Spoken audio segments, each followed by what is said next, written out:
Hello everyone, welcome to our YouTube channel aspire math and how are you. तो बताइए आपको पहला lecture SHM का पढ़ के कैसा लगा। आई थिंक मज़ा आया होगा, है ना। एसएचएम है ही ऐसा, बेसिकली जो क्वेश्चन है ना, क्वेश्चन लगाना आपको सीखना है with the help of concept. तो कॉन्सेप्ट को स्टार्टिंग में ही मैंने डील कर लिया, उससे रिलेटेड क्वेश्चन भी आपको कराए थे। फिर मैंने कहा था कि इससे रिलेटेड जो भी प्रॉब्लम्स आएंगी वो मैं आगे डिस्कस करेंगे, ठीक है। तो जैसे ये प्रॉब्लम सामने जो लिखी हुई है आपको दिख रहा होगा स्क्रीन पे। तो इस प्रॉब्लम को क्या कह रहा है कि एक पार्टिकल है जो कि मोशन में है। कौन सा मोशन है हमारे पास? एसएचएम वाला मोशन, स्ट्रेट लाइन में हो रहा है। वेलोसिटी हमारे पास v1 v2 इसकी गिवन है और सेंटर इसके x1 x2 गिवन है। तो हमको प्रूफ करना है कि जो टाइम पीरियड होता है वो ये होता है और उसका एम्पलीट्यूड हमारे पास ये आता है। अब बेसिकली कैसे करें, ध्यान दो। सॉल्यूशन बड़ा आसानी से निकलेगा। देखो स्ट्रेट लाइन हमारे पास है, ए डैश से लेके ए तक हम बनाते थे। यहाँ पे जीरो लेते थे, यहाँ पे पी ले लेते थे। और ये जो हमारे पास होती थी जीरो से लेके पी पे, ये हमारे पास डिस्प्लेसमेंट होता था। तो अब की बार ये जो ओ है वो सेंटर ही होता है। ये ओ जो हमारे पास है ये सेंटर होता है। तो सेंटर से डिस्टेंस अब की बार x1 दी गई है और x2 दी गई है। तो P के बाद मान लो कोई Q पॉइंट है हमारे पास, तो एक डिस्टेंस हमारे पास ये दी गई है x1 ले लेते हैं और एक डिस्टेंस हमको दी गई है x2, ये भी ले लेते हैं Q तक।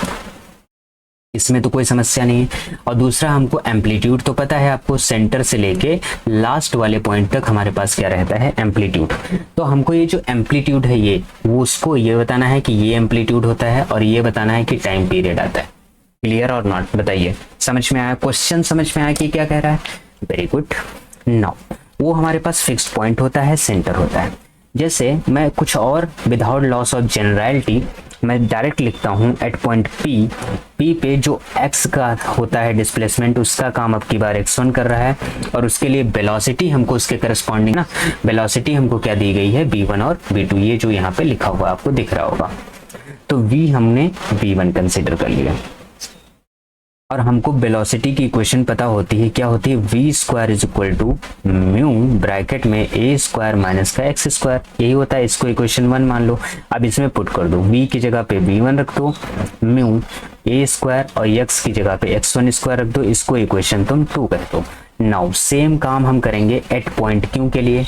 एट पॉइंट Q के लिए Q पे हमारे पास x इज नथिंग x2 हो जाएगा और v इज नथिंग v2 हो जाएगा। ऐसा होने पे हुआ क्या? कुछ नहीं हुआ भाई साहब। v2 square is equal to mu a square minus का x2 स्क्वायर हो जाएगा। इसको इक्वेशन 3 मान लेंगे। क्लियर? अब ध्यान दो, हमको टाइम पीरियड चाहिए। टाइम पीरियड ऐसा आ रहा है x1 स्क्वायर इस तरीके से root v2 square minus b1 square आ रहा है। तो b2 square minus b1 square, यहाँ b2 है, यहाँ पे b1 है। ध्यान दो, हमारे पास यहाँ पे b2 है, यहाँ पे b1 है। तो हम क्या करेंगे? b2 square minus b1 square, that means 3 minus 2 कर रहे हैं। इक्वेशन 3 से 2 माइनस कर रहे हैं। तो हमारे पास क्या आ जाएगा? Mu a square minus x2 square minus mu a square minus x1 square. Clear? यहाँ से जैसे आप म्यू कॉमन लोगे आएगा a स्क्वायर माइनस का x2 square minus a square और माइनस माइनस प्लस का x1 स्क्वायर, ये कैंसिल हो जाएगा और साथ में आएगा म्यू, साथ में x1 स्क्वायर माइनस का x2 स्क्वायर। ये हमारे पास b2 स्क्वायर माइनस का b1 स्क्वायर। यहाँ से म्यू की आप वैल्यू निकाल लीजिए। तो म्यू की वैल्यू आ गई हमारे पास b2 square minus b1 square divide by x1 square minus का x2 स्क्वायर। क्लियर? ये म्यू आ गया। नाउ टाइम पीरियड क्या होता है? बड़ा आसान। टाइम पीरियड क्या होता है? 2 पाई बाई रूट म्यू। इसकी वैल्यू रखिए, 2 पाई बाई रूट म्यू की वैल्यू क्या आ गई? म्यू हमारे पास b2 square minus b1 square divide by x1 square minus x2 square, यही था। तो ये आ गया 2 pi under the root, x1 वाली टर्म ऊपर चली जाएगी और b2 वाली टर्म नीचे आ जाएगी। This is our time period, यही प्रूव करने को बोल रहा था। बताइए, कोई समस्या हो या कोई दिक्कत हो इस वाले क्वेश्चन में तो बताइए, हम इसको क्लियर करते हैं। नाउ अब हमको चाहिए एम्पलीट्यूड। एम्पलीट्यूड चाहने के लिए हम करेंगे क्या? आपको पता है, क्या पता है कि b1 square is equal to हमारे पास क्या आया? म्यू a स्क्वायर माइनस का x स्क्वायर। म्यू की वैल्यू हमारे पास क्या आई? b2 square minus b1 square divide by x1 square minus x2 square. Bracket में ए स्क्वायर माइनस 6 स्क्वायर, यहाँ पे b1 स्क्वायर। अब इसको सॉल्व करके यहाँ से a की वैल्यू बस निकालनी है। ध्यान दो, इसको इसकी मल्टीप्लाई v1 से करेंगे तो यह आ जाएगा b1 square x1 square minus b1 square x2 square which is equal to, यहाँ पे करो, इसके नीचे हमारे पास ये आ जाएगा, क्या आ गया हमारे पास b2 square minus b1 square, इसको डिनोमिनेटर में ले गया a square minus x square, x square इधर भेज दो तो ये आ गया b1 square x1 square minus b1 square x2 square, और प्लस का इधर ही एक्स स्क्वायर आएगा प्लस का हो जाएगा और एक्स स्क्वायर में इसकी मल्टीप्लाई हो जाएगी, तो हम लिख सकते हैं एक्स स्क्वायर, यहाँ पे जो है नहीं एक्स स्क्वायर नहीं, यहाँ b1 है तो ये x1 होगा, ध्यान दो ये x1 होगा, x1 और b2 स्क्वायर माइनस x1, ये b1 स्क्वायर है, x1 और b1 स्क्वायर, ठीक है, डिवाइड बाई क्या हो जाएगा हमारे पास b2 square minus b1 square which is equal to a square. ध्यान दो b1 square x1 square, b1 square x1 square से कैंसिल हो गया तो हमारे पास बचा क्या x1 स्क्वायर b2 स्क्वायर ये वाला term minus b1 square x2 square divide by ये हो गया हमारा b2 स्क्वायर माइनस का b1 square which is equal to a, और a से स्क्वायर हटाओगे तो अंडर रूट में आ जाएगा, ये वाला हमारा क्या हो गया एम्पलीट्यूड हो गया। देखिए यही प्रूफ करने को आपसे बोल रहा था, क्लियर और नॉट। तो बेसिकली थोड़ा चीज़ें आसान हैं, इतना टफ भी नहीं है, बस थोड़ा सा ध्यान लगा के वर्क करना है और क्वेश्चन तो सॉल्व ही हो जाएगा, क्वेश्चन तो सॉल्व ही हो जाएगा। चलिए इसी के साथ हम क्वेश्चन नंबर 5 पे आ गए हैं अपनी सीरीज में। क्वेश्चन नंबर 5 क्या कह रहा है समझिएगा ध्यान से। कह रहा है कि एसएचएम में है और यू वी हमारे पास वेलोसिटी है, डिस्टेंस ए बी सी दी गई है पॉइंट की, not in the centre of force. तो हमको ये प्रूफ करना है कि जो इसका पीरियोडिक टाइम होता है वो कुछ इस तरीके से आता है। देख रहे हो इक्वेशन कितनी टफ लग रही है, लेकिन क्वेश्चन इतना टफ नहीं होगा। इक्वेशन के टफ लगने से क्वेश्चन की डिफिकल्टी लेवल का अंदाजा हम नहीं लगाएंगे, क्लियर। ध्यान दो कैसे करना है। जैसे हमारे पास इस तरीके से एक हमारे पास स्ट्रेट लाइन है ए तक की, अब की बार हम ए डैश नहीं लिख रहे हैं, डायरेक्ट ओ से लिख रहे हैं और बीच में हम कोई ओ डैश पॉइंट ले रहे हैं। इन एसएचएम यूवी वेलोसिटी है ABC from a fixed point not a centre of force. देखो not a centre of force लिखा, अगर सेंटर ऑफ फोर्स लिखता तो ओ से लेते हैं, तो not of centre of force है तो इसकी कुछ डिस्टेंस हम मान ले रहे हैं, क्या मान लेते हैं कि सेंटर ऑफ फोर्स से जो दूसरा ओ डैश है उसकी डिस्टेंस के है। अब ओ डैश से हम सारी डिस्टेंस नाप लेते हैं ए बी सी को, तो ओ डैश से एक पॉइंट पी है उसकी डिस्टेंस हमने ए मान ली, ओ डैश से एक पॉइंट हमारे पास क्यू है उसकी डिस्टेंस हमने बी मान ली, और ओ डैश से एक पॉइंट हमारे पास आर है उसकी डिस्टेंस हमने सी मान ली, इस तरीके से। और कह रहा है पी पे जो वेलोसिटी है वो यू है, क्यू पे वेलोसिटी हमारी वी है और आर पे वेलोसिटी हमारी डब्ल्यू है। ये हमारे पास वेलोसिटी है। देखो फिगर थोड़ा जनरलाइज करना आना चाहिए, अगर ये नहीं कर पाओगे तो मामला गड़बड़ है। ये देखिए ये वेलोसिटी हमको गिवन है ना, ये ऐसे टपल्स में नहीं, इस तरीके से यहाँ पे ब्रैकेट आप बना लीजिएगा, क्लियर। अब देखो क्या लिखना है, कुछ नहीं लिखना। वो जो हमारे पास क्या है फिक्स्ड पॉइंट है, वो हमारे पास क्या है फिक्स्ड पॉइंट है, कामा पी क्यू आर, ये हमारे पास क्या है 3 position of particle, T T H R double E होता है ना, 3 position of particle, position of particle. The distance from O1, the distance from O1 to P Q R, to P Q R is ABC। O1 से जो इनकी distance है P Q are की, वो हमको क्या गिवन है ABC। O1 क्या है not a centre of force, not a centre of force. अगर सेंटर ऑफ फोर्स हो जाता तो हम ये डिस्टेंस यहाँ से नहीं कंसीडर करते हैं। वो क्या है हमारे पास फिक्स्ड पॉइंट है, पता है। लेट कर लेते हैं कि ओ डैश की डिस्टेंस जो हमने ली है सेंटर ऑफ फोर्स से लेके जो दूसरा हमने ओ डैश माना है उसकी जो डिस्टेंस हमने ली है वो के मान लेते हैं, जो कि वहां पे दिखाया गया। फिर हमको पता है the velocity at P Q are, थोड़ा सा लिख दे रहे हैं। बी हमको क्या दिया है यू वी डब्ल्यू गिवन है, U V W. We have to find time period, we have to find the time period. We have to find the time period using, क्या यूज करेंगे, v square is equal to mu. अब की बार हम capital A square minus का x square मान रहे हैं, विच इज इक्वेशन 1।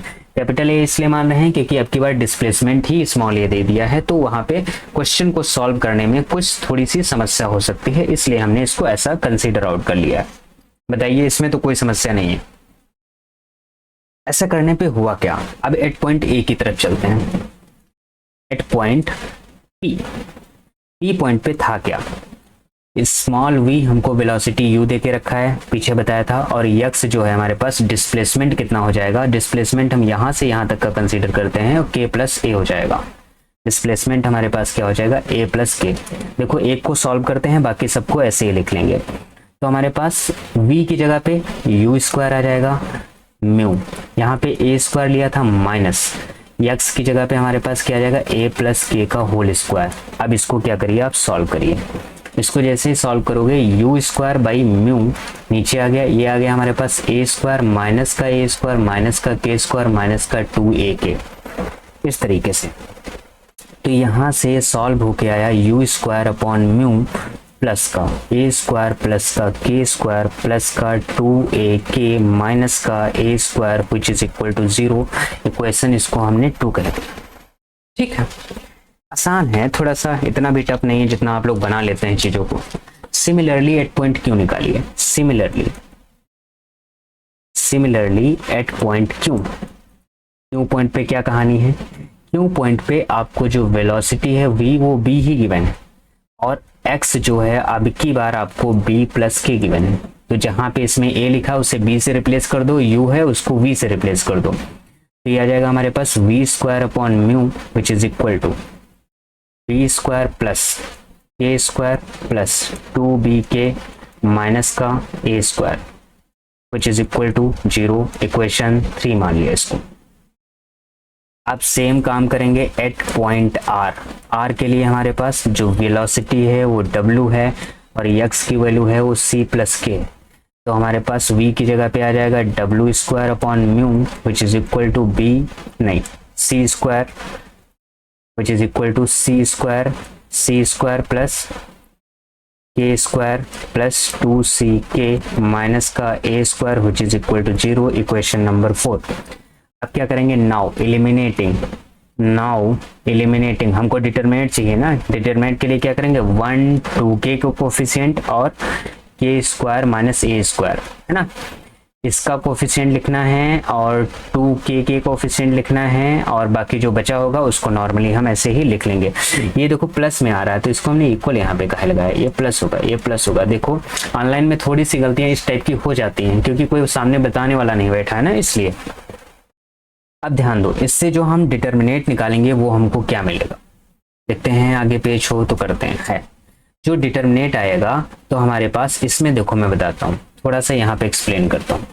यहाँ पे u square V upon mu plus K square, ये 1 का कोफिशिएंट हो गया, u square upon mu plus K square, ये 1 का कोफिशिएंट हो गया। k का कोफिशिएंट 2k का कोफिशिएंट हमारे पास a है, यहाँ पे a लिख लो, और साथ में हमारे पास क्या गया, बाकी जो लास्ट का बचा हमारे पास, क्या बचा हमारे पास, k square minus a square का कोफिशिएंट 1 आ जाएगा। क्लियर। सेम काम इसके लिए v square upon mu plus K square, यहाँ पे आ जाएगा b और यहाँ पे आ जाएगा हमारे पास, एक मिनट ध्यान दो, ये k स्क्वायर नहीं, ये a स्क्वायर आएगा, यहाँ पे गड़बड़ी हो रही है, a स्क्वायर, ये b स्क्वायर आएगा, a1 आएगा, और साथ में आ जाएगा w square upon mu plus c square, यहाँ पे c और 1, ये डिटरमिनेंट निकल के आएगा। जब हम एलिमिनेट करते हैं, किसी के कोफिशिएंट लिखते हैं, तो उसका रूल होता है कि आप उसको डिटरमिनेंट से क्या कर सकते हैं, एलिमिनेट कर सकते हैं, इसलिए ऐसा लिखा। नाउ अब हम दिखाते हैं कि कैसे इसको हमें सॉल्व करना है। जो मेरा डिटरमिनेंट बन के आया, क्या बन के आया, थोड़ा सा बताते हैं। u square upon mu plus a square, और यहाँ पे आ जाएगा a, यहाँ पे 1, आ जाएगा v square upon mu plus b square, यहाँ पे b, यहाँ पे 1, यह आ जाएगा हमारे पास w square upon mu plus c square, यहाँ पे c, यहाँ पे 1। समझते रहना और देखते रहना। इसको अलग अलग आप तोड़ लीजिए। कैसे तोड़ेंगे, u square upon mu, v square upon mu, w square upon mu, और साथ में ए बी सी साथ में 1 1 1 प्लस, इस तरीके से हम डिटरमिनेंट को तोड़ सकते हैं। A square b square c square a b c 1 1 1, इस तरीके से।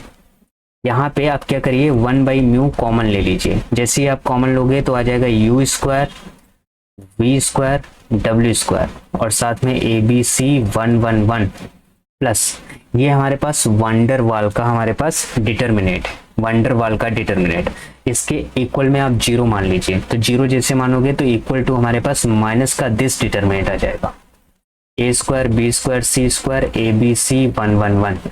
अब ये वंडर वाल का डिटरमिनेंट होता है, तो इसका डिटरमिनेंट कैसे सॉल्व करते हैं? इसकी जो डिटरमिनेंट की वैल्यू आती है वो डायरेक्टली हम लिख सकते हैं a minus b a minus c और b minus c, a minus b और a माइनस सी और साथ में b माइनस सी। जैसे हमने यहाँ पे एरो लगाया, इस तरीके से हम वंडर वाल के डिटरमिनेंट को क्या कर सकते हैं, लिख सकते हैं। ऐसा लिखने पे होगा क्या, हमारे पास यहाँ a माइनस बी आ गया है, a माइनस सी आ गया है और b माइनस हमारे पास क्या आ गया है, सी आया है। अब जरा ध्यान दो, यहाँ पे हमको क्वेश्चन में क्या चाहिए, b माइनस सी ए माइनस बी सी माइनस ए, b माइनस सी ए माइनस बी और c माइनस ए चाहिए। तो इसको c माइनस ए करोगे माइनस आएगा तो प्लस हो जाएगा ये, तो इसको हम लिख दे रहे हैं c minus a minus b और b माइनस सी, ये वाली टर्म हमको चाहिए। ये 1/μ इज इक्वल टू आया इतना। अब ध्यान दो, हमको यहाँ से 1/μ की वैल्यू निकालनी है किसी भी हालात में,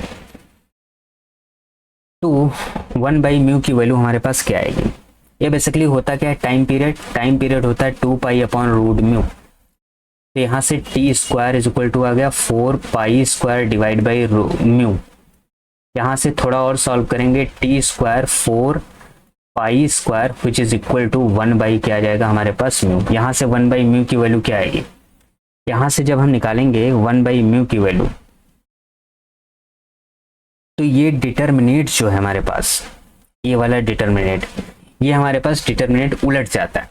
मतलब ये इस तरीके से आएगा, मतलब इसकी जो रो है वो कॉलम में हो जाएगा, जो कॉलम है वो रो में हो जाएगा। तो इस डिटरमिनेट को हम लिख सकते हैं यू स्क्वायर और a1, नहीं कॉलम में लिखेंगे यार, थोड़ा सा गड़बड़ी नहीं करना है, थोड़ा सा ध्यान से समझो इस वाली पोजीशन पे। ये जो यू स्क्वायर और वी स्क्वायर और डब्ल्यू स्क्वायर और साथ में आ जाएगा ए बी सी और साथ में 1 1 1, इस तरीके से। और हमारे पास ये वाली जो टर्म्स हैं इनको भी लिखना होगा। तो ये हमारे पास किसकी वैल्यू आई, टी स्क्वायर 4 पाई स्क्वायर की वैल्यूज आई हैं, टी स्क्वायर 4 पाई स्क्वायर की वैल्यूज हमारे पास ये आई हैं। ओके, हमको प्रूफ क्या करना है, ध्यान दो, 4 pi square upon t square, ठीक है, टी स्क्वायर अपॉन 4 पाई की स्क्वायर की वैल्यू आई है और साथ में ब्रैकेट में यहाँ पे आ जाएगा सी माइनस ए माइनस बी और बी माइनस सी। ध्यान देना है कि ये इधर आया 1/μ की वैल्यू हमने लिख दी है। ओके क्लियर, कोई प्रॉब्लम नहीं। अब क्या करो, इस वाली वैल्यू को इधर भेज दो और इस वाली वैल्यू को इधर भेज दो। तो ये क्या होगा, जब ये डिटरमिनेंट फिर से इधर जाएगा तो हम क्या कर देंगे, इस वाली वैल्यू को पलट देंगे, जिससे डिटरमिनेंट पे कोई फर्क नहीं पड़ेगा। यू स्क्वायर बी स्क्वायर और डब्ल्यू स्क्वायर और साथ में ये हो जाएगा हमारे पास, ध्यान दो क्या प्रूफ करना है, हाँ सही तो है, सही तो कर रहे हैं। इस वाली वैल्यूज को हटाओ, यहाँ से लिखो ए बी सी 1 1 1 और ये ऐसे हो गया विच इज इक्वल टू, इसको इधर ले जाओगे 4 pi square upon t square आ जाएगा, साथ में c minus a minus b और साथ में बी माइनस सी की वैल्यू आ गई। बस यही हमको प्रूव करना था। थोड़ा सा लेंदी है क्वेश्चन बट अच्छा क्वेश्चन है, आप लोग कर सकते हैं, है ना, इतना भी टफ नहीं है। Now we are moving to next one question. कह रहा है कि कोई बॉडी है जो एसएचएम में मूव कर रही है। समझ में आ गया ना क्वेश्चन? आ जाए तो कमेंट जरूर कर दीजिएगा आप लोग, है ना। कि एक बॉडी है जो एसएचएम के मोशन में है, जिसका एम्पलीट्यूड ये हमको दिया गया है, टाइम पीरियड हमको दिया गया है, वेलोसिटी भी दी गई है, डिस्टेंस एक्स से, ठीक है, और उसकी जो पोजीशन है वो इस तरीके से हमको गिवन है। तो हमको इसके बारे में बताना है कि ये क्या आएगा। तो बड़ा आसान है कि एसएचएम में मूव कर रहा है, एम्पलीट्यूड है, टाइम पीरियड टी है, प्रूफ करना है जो वेलोसिटी होगी किसी डिस्टेंस से मेन पोजीशन से वो इतनी होगी। कैसे करेंगे? इक्वेशन ऑफ वेलोसिटी एसएचएम में क्या होती है, इक्वेशन ऑफ वेलोसिटी बोलो, equation of velocity in SHM, वो हमारे पास होती है v square is equal to mu a square minus का एक्स स्क्वायर। ये इक्वेशन 1 होती है। टी हमको पता है 2 पाई अपॉन रूट म्यू होता है। यहाँ से टी स्क्वायर हम कर सकते हैं 4 पाई स्क्वायर अपॉन म्यू, ध्यान देते रहना। यहाँ से म्यू इज नथिंग, ये आ जाएगा 4 pi square upon t square. तो ये वी स्क्वायर जो वेलोसिटी है म्यू की जगह पे हम रखते हैं 4 pi square upon t square, bracket में ये स्क्वायर माइनस एक्स स्क्वायर, तो ये हो गया v square t square which is equal to 4 pi square a square minus x square. ये तो बड़ा आसान सा क्वेश्चन दे दिया भाई, ठीक है। Now next question. अच्छा हुक्स लॉ, और कोई क्वेश्चन नहीं बचा क्या?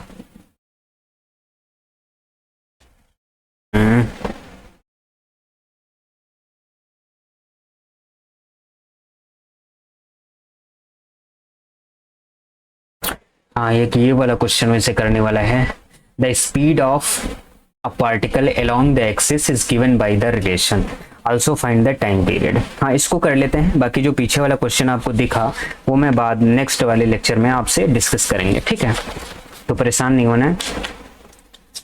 नेक्स्ट वाले लेक्चर में जो क्वेश्चन अभी नहीं हुआ है उसको नेक्स्ट वाले लेक्चर में हम कवर अप कर देंगे, ओके।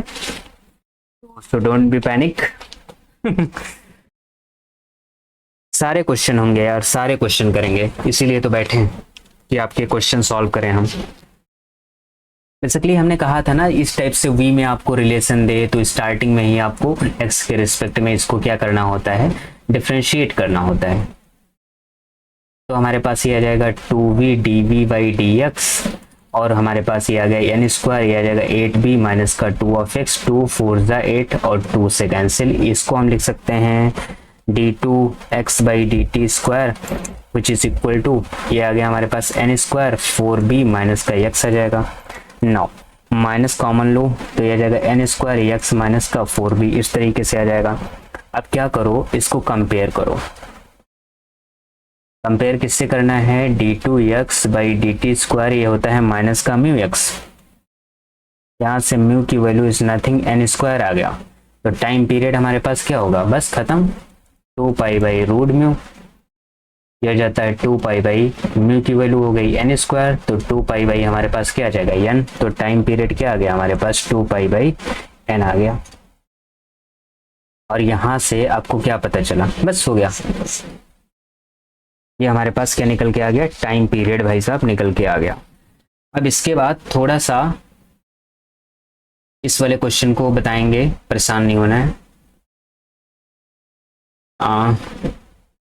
थोड़ा सा हुक्स लॉ के बारे में हम थोड़ा सा आपसे डिस्कस करते हैं कि what is Hooke's law. Hooke's law basically कहता क्या है। एक मिनट रुक जाइए, मैं थोड़ा सा अपने पेजेस को अरेंज कर लूं